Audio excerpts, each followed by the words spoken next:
Hi friends, உங்களில் ஒருவன் 1 2 3 இனிய தைப்பூச திருநாள் நல்வாழ்த்துக்கள் ஃப்ரெண்ட்ஸ். இன்னைக்கு முருகன் கோயில் போய் நீங்கள் எல்லாம் முருகனை வேண்டி எல்லாம் நல்லா இருக்கணும்னு நான் வேண்டிக்கிறேன். அதே மாதிரி நான் நல்லா இருக்கணும், நம்ம சேனல் ரீச் ஆகணும்னு நீங்கள் வேண்டிக்கிங்க ஃப்ரெண்ட்ஸ்.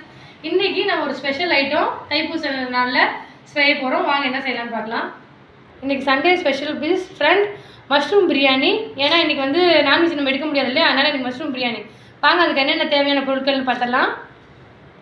2 பாக்கெட் காளான் வந்து கழுவி சுத்தம் பண்ணி வச்சுருக்கேன் ஃப்ரெண்ட்ஸ். 1.5 டம்ளர் பாஸ்மதி அரிசி கழுவி வச்சுருக்கேன். 3 வெங்காயம் கட் பண்ணி வச்சுருக்கேன். 2 பழுத்த தக்காளி நறுக்கி வச்சுருக்கேன். 4 பச்சை மிளகாய் உடச்சி வச்சுருக்கேன். 1 கைப்பிடி புதினா கொத்தமல்லி ஆஞ்சி வச்சுருக்கேன். ஸ்பைசஸ் பார்த்தலாம். 3 பிரிஞ்சு இலை, பட்டை, சோம்பு, லவங்கம், கிராம்பு. மசாலா ஐட்டம் வந்து ஃப்ரெண்ட்ஸ் மட்டன் மசாலா 2 டீஸ்பூன், மஞ்சள் தூள் 1 டீஸ்பூன், மிளகாய் தூள் 1 டீஸ்பூன், 2 டேபிள் ஸ்பூன் எண்ணெய் சேர்த்துக்கலாம் ஃப்ரெண்ட்ஸ். நான் கடலை எண்ணெய் தான் சேர்த்துருக்கேன். நீங்கள் வேணால் நெய் கூட சேர்த்துக்கலாம். எங்கள் வீட்டுக்காரருக்கு நெய் பிடிக்காது, அதனால் நான் நெய் சேர்க்கல. இப்போ ஸ்பைசஸ் போட்டுக்கலாம் ஃப்ரெண்ட்ஸ். எண்ணெய் காஞ்சிச்சு. ஆயில் சேர்க்கலாம் ஃப்ரெண்ட்ஸ். அடுப்பு ஸ்லோ பண்ணிவிட்டு ஆயில் போட்டுக்கலாம். பெரிய வெங்காயம் நீளமாக கட் பண்ணி வச்சுருக்கேன். இது எந்த அளவுக்கு ஆனதோ நமக்கு அந்தளவுக்கு பிரியாணி டேஸ்ட்டாக இருக்கும். பாருங்கள் ஃப்ரெண்ட்ஸ், வெங்காயம் நல்லா கண்ணாடி பதத்துக்கு வந்துடுச்சு. தக்காளி போட்டுக்கலாம் ஃப்ரெண்ட்ஸ். 2 பழுத்த தக்காளி நறுக்கி வச்சுருக்கேன். இது பாருங்கள். 4 பச்சை மிளகாய் உடச்சி வச்சுருக்கேன். அதையும் இதில் போட்டுக்கலாம். இப்படி உடச்சி போடுங்க. உடச்சி போட்டிங்கன்னா அந்த உள்ளே இருக்குதுல்ல அது வந்து உழுவாது, அப்படியே இருக்கும். இல்லைன்னா நீங்கள் உடச்சி போடாமல் போட்டிங்கன்னா அந்த காரம் ஃபுல்லாக இறங்கும், நமக்கு டேஸ்ட் வேறு மாதிரி இருக்கும். அதுக்கப்புறம் வந்து ஃப்ரெண்ட்ஸ் இது நல்லா வணங்கிடுச்சு. இஞ்சி பூண்டு பேஸ்ட்டு சேர்த்துக்கலாம் ஃப்ரெண்ட்ஸ். ஸ்பூன் எங்கே வைக்கிறதா தெரியல. வீட்டில் இந்த பையனால் ஒரு பொருள் வச்சு எடுத்துக்க முடியல. எந்த பையன்? நம்ம பையன் தான். சின்னவனா? சின்ன பையன். பெரியவனா நீட்டாக வச்சுருப்பான் வீட்டை. இஞ்சி பூண்டு பேஸ்ட் வந்து 2 ஸ்பூன் சேர்த்துக்கலாம் ஃப்ரெண்ட்ஸ். இது இப்போ நல்லா கலந்து விட்டுக்கலாம்.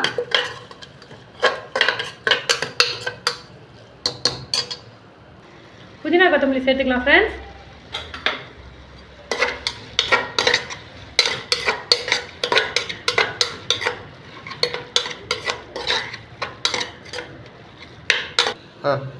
போட்டுட்டாங்க ஃப்ரெண்ட்ஸ். மஞ்சள் தூள், மிளகாய் தூள், மட்டன் மசாலா இது 3 சேர்த்து போட்டுங்க. என்ன யோசிக்கிறீங்க, எங்கள் வீட்டுக்காரரை போட்டுமான்னு கேட்குறேன். ஏன்னா எனக்கு சொல்கிறது எல்லாமே அளவு அவங்க தான். இப்போ வந்து ஃப்ரெண்ட்ஸ் இங்கே பாருங்கள், நமக்கு இந்த பிரியாணிலாம் சாப்பிடும்போது கொஞ்சம் வயிறு எரிச்சல் இல்லாமல் இருக்கும். 1 டீஸ்பூன் நல்லா கெட்டி தயிர், வீட்டிலே போட்ட தயிர் இதில் சேர்த்துக்கலாம். 1 டீஸ்பூன்றது 1.5 டீஸ்பூன் கூட போடுங்க ஃப்ரெண்ட்ஸ். வயிறு புண்ணாமல் நல்லாயிருக்கும் பிரியாணிக்கு. வீட்டிலே போட்டது பசும்பால் தயிர். இப்போ பாருங்கள் ஃப்ரெண்ட்ஸ், கழுவி வச்ச காளான இதில் சேர்த்துக்கலாம். நல்லா பாருங்கள் எவ்வளோ நீட்டாக கழுவி இருக்கணும். எங்கள் வீட்டுக்காரர் தான் கழுவி கொடுத்தாங்க. பாருங்கள் எவ்வளோ சூப்பராக தேய்ச்சி எல்லாமே அழுக்கெல்லாம் எடுத்துட்டாங்க. அந்த மற்ற வேலை எல்லாமே அவங்களே செஞ்சு கொடுத்துருவாங்க. நான் கூட இவ்வளோ நீட்டாக காளான் கழுவ மாட்டேன். இதை பாருங்கள் நல்லா கழுவி விட்டுலாம். அந்த மசாலா எல்லாம் அதில் பிடிக்கணும்.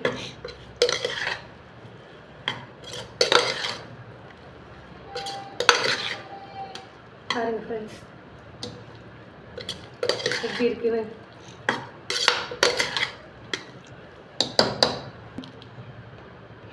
கல்லுப்பு சேர்த்துக்கலாம் ஃப்ரெண்ட்ஸ்.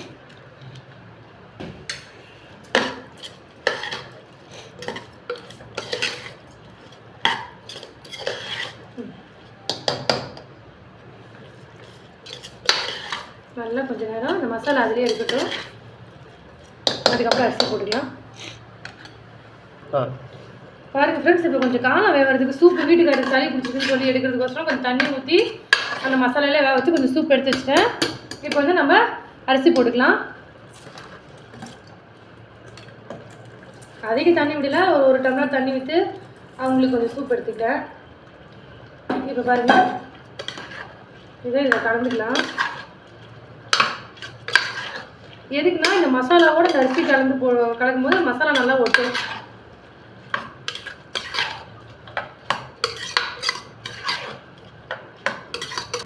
ஒன்றே 3/4 டம்ளர் தண்ணி ஃப்ரெண்ட்ஸ். 3 டம்ளர் தண்ணி. நான் வந்து இதில் ஏற்கனவே இந்த சூப் எடுக்கிறதுக்கு 2 டம்ளர் தண்ணி ஊற்றிருக்கேன். இப்போ 1 டம்ளர் சேர்த்துக்கலாம்.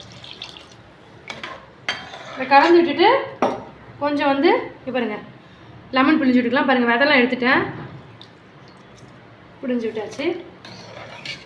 இப்போ நம்ம விசில் போட்டுட்டு உங்களுக்கு பிரியாணி எப்படி இருக்குன்னு காட்டுறேன். வாங்க ஃப்ரெண்ட்ஸ், பிரியாணி ரெடி பாருங்க. கம கம கமனு பாஸ்மதி காளான் பிரியாணி. கொஞ்சம் கூட பாருங்கள் கட்டி ஆகல ஃப்ரெண்ட்ஸ். பார்த்தீங்களா, பொலன்னு இருக்குது பாருங்க. இங்கே பாருங்க, நீங்களே பாருங்கள் ஏதாவது அரிசி குழந்துருக்கான்னு உடைக்காம. இங்கே பாருங்க. வாங்க ஃப்ரெண்ட்ஸ் சாப்பிடலாம். உங்களில் ஒருவன் 1 2 3. பிடிச்சிருந்தா லைக் பண்ணுங்கள், ஷேர் பண்ணுங்கள், சப்ஸ்கிரைபர் பண்ணுங்கள் நம்ம சேனலுக்கு. பாய்.